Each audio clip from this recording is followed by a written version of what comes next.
আমি নরমালি এইভাবে ইন্ট্রো করি না, কিন্তু আমি এখন ঝুলছি একটা গুহার 100 ফুট নিচে, যেটা মাটির নিচে 5 কিলোমিটার জুড়ে বিস্তৃত আছে। আর আমরা এটা পছন্দ করি বা না করি, যখনই আমি আর আমার বন্ধুরা মাটি টাচ করলাম, আমরা অফিসিয়ালি এখানে আগামী 7টা দিন কাটাতে চলেছি। বাবারে, এটা আমার জীবনে করা সবথেকে ভয়ঙ্কর জিনিস। প্রথমত, আমাদের এখন এখান থেকে অনেকটা দূরে যেতে হবে। কেন? যদি ঝড় বৃষ্টি হয় তাহলে এই পুরো জায়গাটা জলে ভরে যেতে পারে, আর সমুদ্রের মতো ঢেউ এসে সবাইকে ভাসিয়ে নিয়ে যেতে পারে। সেই জন্য আমাদের আরো ভিতরে যেতে হবে একটা বেস ক্যাম্প বানানোর জন্য। ভাই এটা পুরো পাগলাম। এটা একটা অন্য জগৎ মনে হচ্ছে। এই কেভ এন্ট্রান্সটা হয়তো দেখতে সুন্দর, কিন্তু দেখে যা মনে হচ্ছে আসলে তা নয়। আর আমরা হয়তো জানি না যে আগামী 7টা দিন আমাদের জীবনের সব থেকে কঠিন সময় হতে চলেছে। সব থেকে বাজে ডিসিশন।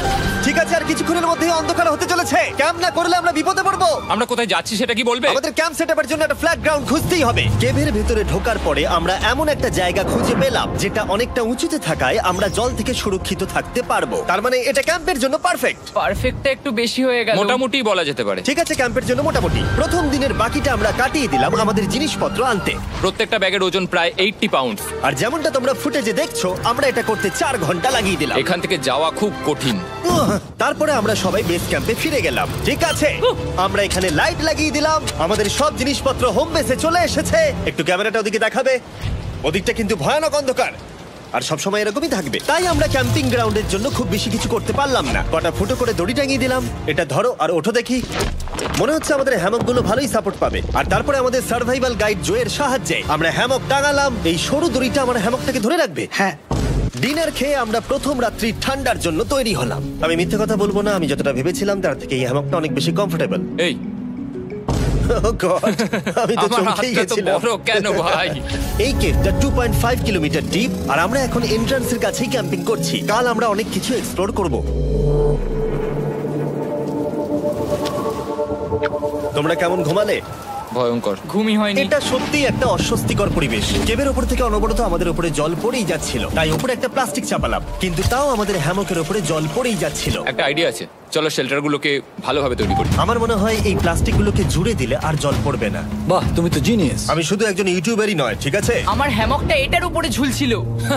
মানে দেখো, আমি আরেকটু হলে হ্যামক থেকে নেমে পড়ে যেতাম। আর আমরা সেই সময় এটা বুঝতেই পারিনি যে এই গর্তটা প্রায় 40 ফুট গভীর। তাই যখন আমি আর শন প্লাস্টিকগুলোকে জুড়ছিলাম, তখন ম্যাক আর কার্ল এই গর্তটা কতটা ভয়ঙ্কর সেটা দেখতে গেল। আমার হ্যামকটা দেখতে পাচ্ছো? ওখানে আমি ঘুমোচ্ছিলাম। এদিকটা দেখো। আর যেহেতু এই কেভে সব একই রকম দেখতে, তাই আমাদেরকে ফলো করা অনেকটাই কঠিন ছিল। এই ম্যাপে তোমরা আমাদের হোম বেস দেখতে পারবে, আর দেখতে পারবে ওরা ওখান থেকে কত দূর যাচ্ছে। হ্যাঁ, এটা তো খুবই ভয়ঙ্কর। ভাই এটা পাগলামো। আর যখন ছেলেরা র্যান্ডমলি এক্সপ্লোর করছিল, তখন আমি আর শন ক্যাম্পে কাজ করছিলাম। এই স্লিপিং ব্যাগটা এখানে কেন পড়ে? কারণ এটার থেকে পিয়ের গন্ধ বেরোচ্ছে। ইয়া, এটার থেকে শেখা উচিত স্লিপিং ব্যাগ ভাড়া নিতে নেই।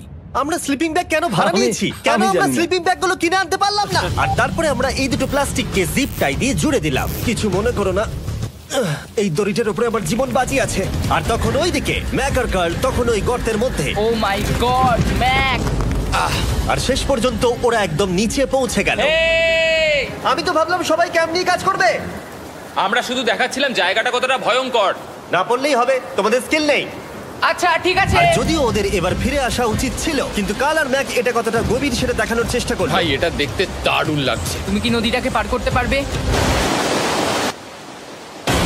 কিন্তু ওরা এটা জানে না যে এই রিভারটা এই কেভের গোটাটাই জুড়ে আছে। তার মানে এর মধ্যেও আমাদের কিছুটা সময় কাটাতে হতেই পারে। ওই তো ওরা এসে গেছে। এসো। তোমরা রান্না করে রেখেছো তো? হ্যাঁ, রান্না করেছি। ঠিক বলেছ। একটা নতুন বাড়ি, ঠিক বলেছি তো? একদম। এখন আমাদের একটা ছাদ আছে। আর এটা তো দারুণ। জিমি রান্না বেশ ভালোই আর করেছে। আমরা আমাদের ফায়ার পিটটাকে এই সুন্দর জায়গাটাতে নিয়ে এসেছি। জায়গাটা কেমন? বেশ গরম।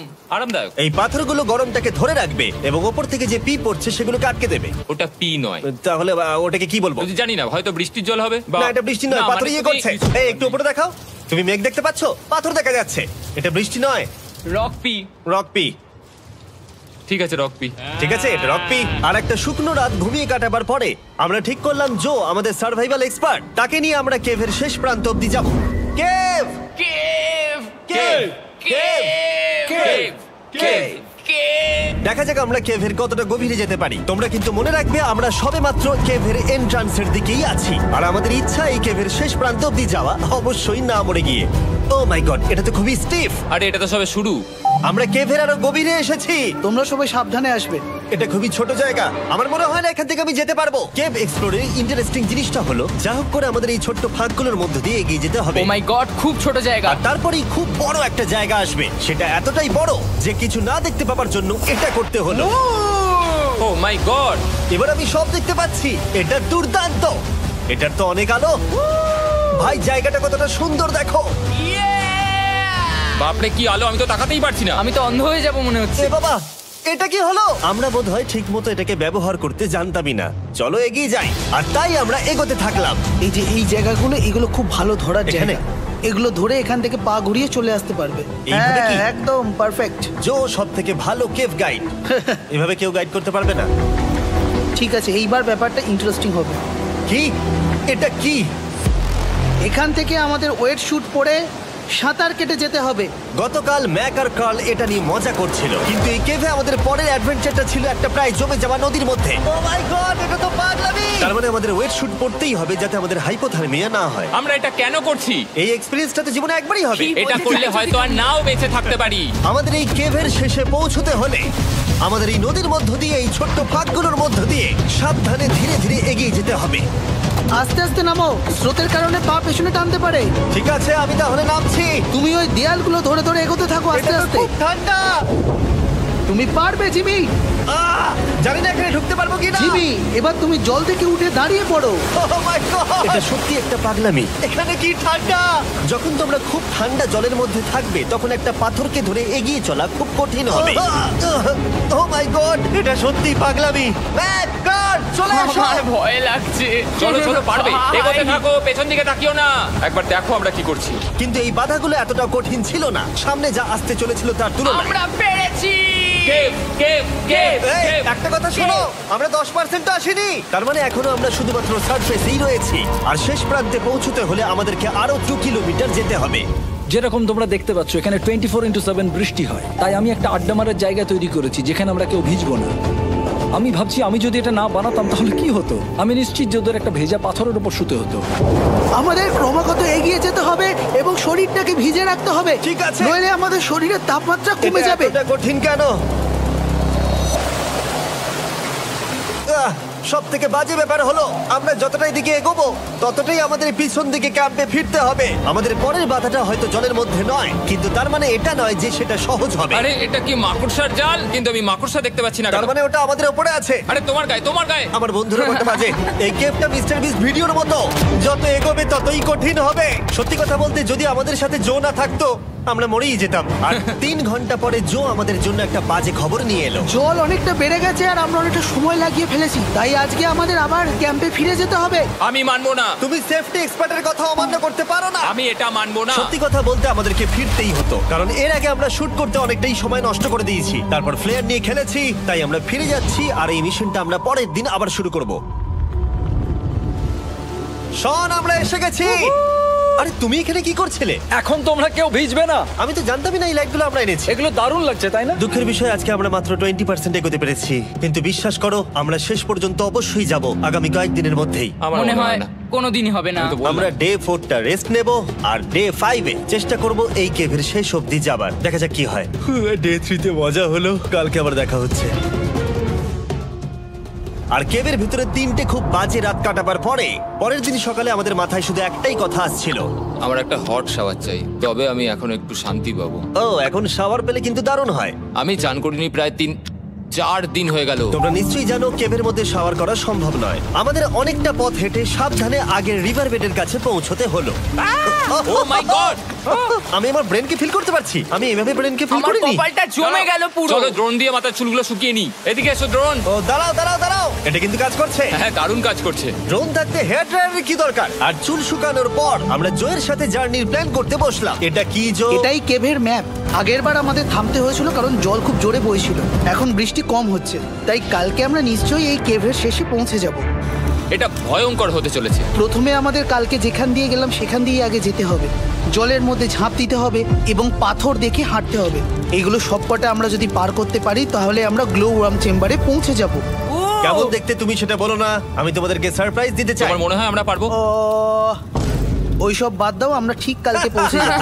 কালকের প্ল্যান আমরা চক আউট করে নিয়েছি। আমরা রেস্ট করছি আর ফেস্টিভ্যাল স্মোর্টস খাচ্ছি আমাদের এনার্জি রিগেন করতে। সবাইকে চিয়ার্স। Yippee! জো এই প্রথমবার ফেস্টিভ্যাল স্মোর্টস খাচ্ছে।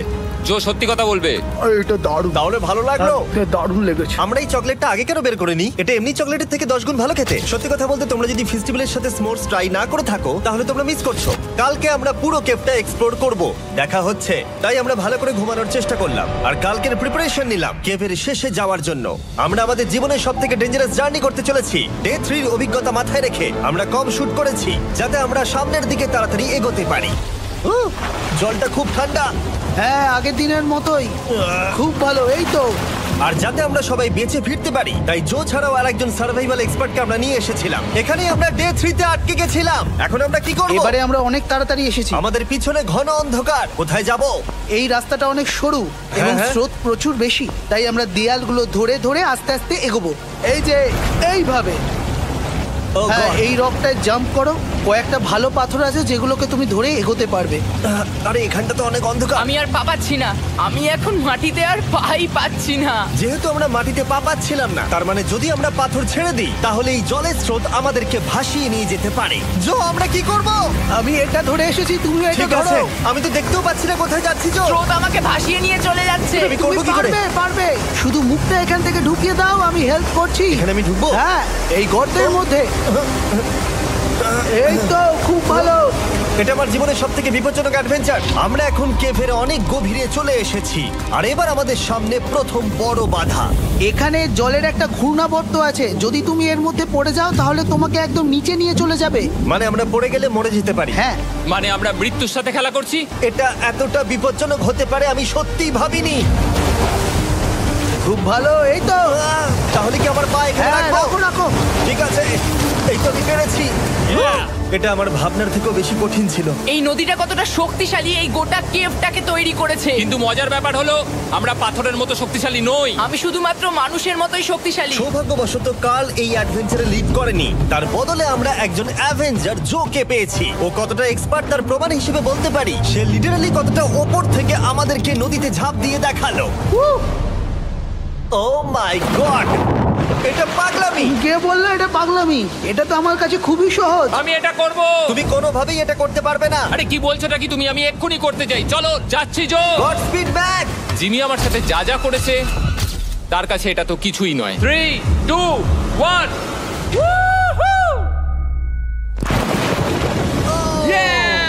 তুমি করবে? না, আমরা না এগুলো শেষ পর্যন্ত যেতে পারবো না। ও মাই গড, আমাদের নিচের দিকে যেতে হবে। আমরা সবসময় স্রোতের উল্টো দিকে কেন যাই? এখন শুধু আমি ভেসে ভেসেই যেতে পারবো, আর কিছু না। এই জলের তলায় অনেক ধারালো পাথর আছে, তোমরা সেগুলোকে দেখতে পাবে না, তাই সাবধানে পা ফেলবে। ও মাই গড, আবার এটা গভীর আরে হচ্ছে। আমার পা তো কিছুর উপরে রাখতে হবে। ছোট পাথরগুলোই একমাত্র বাধা ছিল না, মনে হচ্ছে আমাদের প্রতিটা পদক্ষেপে। ও ভাই, আমি কিচ্ছু দেখতে পাচ্ছি না। এটা খুব ভয়ঙ্কর। কেভটা আরো অন্ধকার হয়ে আসছিল এবং আরো সরু। আর তখন আমরা জানতাম না যে আমরা ফিনিশ লাইন অবধি পৌঁছতে পারবো কিনা। আমি ক্লান্ত হয়ে পড়েছি। এই কেভে আরো কঠিন বাধা আসার আগে তোমাদেরকে আমি কিছু দেখাতে চাইবো। জো, তোমার ব্যাগটা দাও। Thank you. তুমি জানো এর মধ্যে কি আছে? না, জানি না কি আছে। Brand new mister beast lab swamp. সত্যি কথা বলছি, গত 5 ঘন্টা ধরে যেহেতু আমি অনেক পরিশ্রম করেছি তাই কোনো মতেই এখন এটা আমি বলার মতো অবস্থায় নেই। তাই এটা শুট করার 1 মাস পরে আমি পুরো কেপ সেটটা তৈরি করলাম ফিউচার জিমি নেম ট্যাগ দিয়ে। তারপরে বললাম, হেই, আমি ফিউচার জিমি আর আমি এখন তোমাদেরকে বলবো brand new toy line of mister beast lab swamp সম্পর্কে। এটা একটা কালেক্টেবল টয় লাইন আর এখানে 119টা ইউনিক ডিজাইন ক্যারেক্টারও আছে যা তোমরা কালেক্ট করতে পারো। আর সবথেকে দারুণ ব্যাপারটা হলো কোন ক্যারেক্টারটা তুমি পেয়েছো সেটা জানতে হলে এই টিউবে ওয়াটার দিয়ে নাড়াতে হবে আর তোমার সোয়ামস তোমার সামনে চলে আসবে। আর আমি এটা ডেমনস্ট্রেট করতে এই বিশাল বড় টিউবটাকে বানিয়েছি। এই টিউবটাকে জল দিয়ে ভরে দাও। তোমাদের এত জলের দরকার নেই, এটা অনেক বড় বলে এত লাগছে। ঠিক আছে, এটা এখন জলে ভর্তি হয়ে গেছে। এবার এটাকে একটু নাড়াতে হবে। এটা কি আর নাড়াতে হ্যাঁ হবে? হ্যাঁ, অনেক নাড়ানো হয়ে গেছে। এবার জল ঢালো এখানে। জো ঢালছে। আর জল ঢালার পরে তোমরা দেখতে পাবে তোমরা কোন সোয়ামটা পেয়েছো। এটা সবথেকে রেয়ার হাইপোক্রোম, যেটা মাত্র 1000টা বানানো হয়েছে। জো, এটা তোমার। থ্যাংক ইউ সো এটা মাচ। চাই। আর এটা তোমার। কাল কি নেবে? আমার কাছে দুটোই ছিল। আর আমরা শুধু সোয়ামেই থেমে নেই, আমরা এই অ্যাকশন ফিগার প্যান্থার গুলো বানিয়েছি যেগুলো এই ব্রিফকেসে আছে। আর এই সোয়ার্মের মতো এই মিউটেটর যখন তোমরা কিনবে দেখতে পাবে এর ভেতরে কি আছে। কোথায় কিনবো? ভালো হয়েছে জিজ্ঞাসা করলে। মিস্টার বিস্ট ল্যাব টয়েস এখন তোমরা পৃথিবীর সব জায়গায় পেয়ে যাবে। এগুলো সব বেরিয়ে গেছে, তোমরা গিয়ে কিনে নাও। আর কেবের মধ্যে অনেক সমস্যা পেরোনোর পরে আমরা ফাইনালি পৌঁছে গেলাম গ্লো ওয়ার্ম চেম্বারে। ভাই এবার খুব ভালো লাগছে। ঠিক আছে টিম, তোমাদের গ্লো ওয়ার্ম চেম্বারে স্বাগত। এ তো দারুণ। এটা দারুণ লাগছে। ভাই এটা পৃথিবী মনে হচ্ছে না এখানে একদমই। যে আলো তোমরা দেখতে পাচ্ছ সেগুলো আসলে ছোট্ট ছোট্ট বায়োলুমিনেসেন্ট গ্লো ওয়ার্ম তৈরি করেছে। এটা দেখতে অনেকটা মিল্কি ওয়ে গ্যালাক্সির মতো লাগছে। ওয়াও! আর এই মুহূর্তটা, এই ভিউ, সত্যি বলতে এই ট্রেকের সমস্ত ক্লান্তি যেন দূর করে দিল। এখানে অবধি পৌঁছানো যেন সত্যি একটা অ্যাচিভমেন্ট ছিল। কিন্তু এখন আমাদের যাত্রা শেষ হয়নি, কারণ আমাদের এখান থেকে এখন বেস ক্যাম্পে ফিরতে হবে। আজকে ডে 6 হতে চলেছে, এখনো ওরা আসেনি আর আমি খুব ক্লান্ত। আমার মনে হয় না আমি ভালো করে ঘুমোতে পারবো, ওদের জন্য খুব চিন্তা হচ্ছে। এই ট্রিপটা অনেকটাই সহজ ছিল কারণ আমরা স্রোতের সাথে ভেসে ভেসে যাচ্ছিলাম। আর যেহেতু তোমরা এই ট্রিপটা দেখেছো তাই আমরা এটাকে স্কিপ করলাম। কিন্তু সত্যি বলতে এই জার্নিটাও অনেকটা বেশি সময় নিল, কারণ আমরা ক্যাম্পে পৌঁছানোর আগেই 6 নম্বর দিন চলে এলো। শন, সবাই ঠিক আছে তো? আমার খুব চিন্তা হচ্ছিল। Happy day 6। ডে 6 খুব ভালো। এনার্জি বাড়াতে আমরা আগুনের উত্তাপ নিলাম এবং ফাইনালি আমরা কিছু খেতে পেলাম। এটা খুবই অ্যাডভেঞ্চারাস ডে ছিল। কালকে দেখা হচ্ছে, মানে আজকেই হয়তো। এটা হয় ডে কোনোদিন 6 হবে না। নাকি আজকে, না আমি জানি না। এত বড় ট্রেক সম্পূর্ণ করার পরে শারীরিকভাবে চূড়ান্ত ক্লান্ত হওয়া সত্ত্বেও জানি না কেন কিন্তু আমি একদমই ঘুমাতে পারছিলাম না।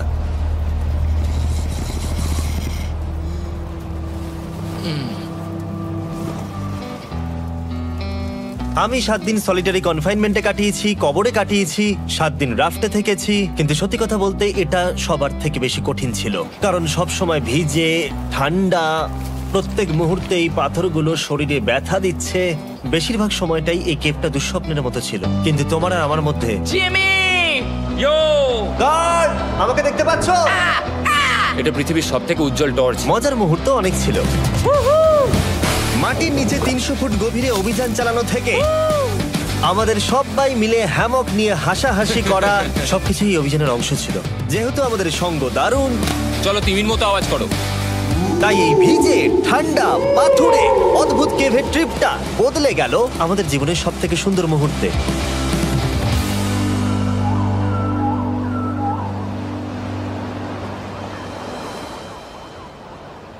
আমরা এখান থেকে যাব না যতক্ষণ না সবকিছু তোলা হচ্ছে। আর আমি সবকিছু বলেছি মানে সবকিছুই।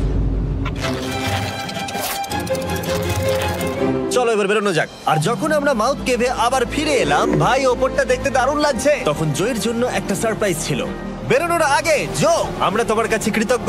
তাই এই নাও $50,000 নিউজিল্যান্ড ডলার, 10,000 করে প্রত্যেক জনের প্রাণ বাঁচানোর জন্য। Oh my God, thank you so much Jimmy. Thank you Joe. Love you, Joel! এবার আমাদের সব কাজ হয়ে গেছে, চলো বেরোনো যাক।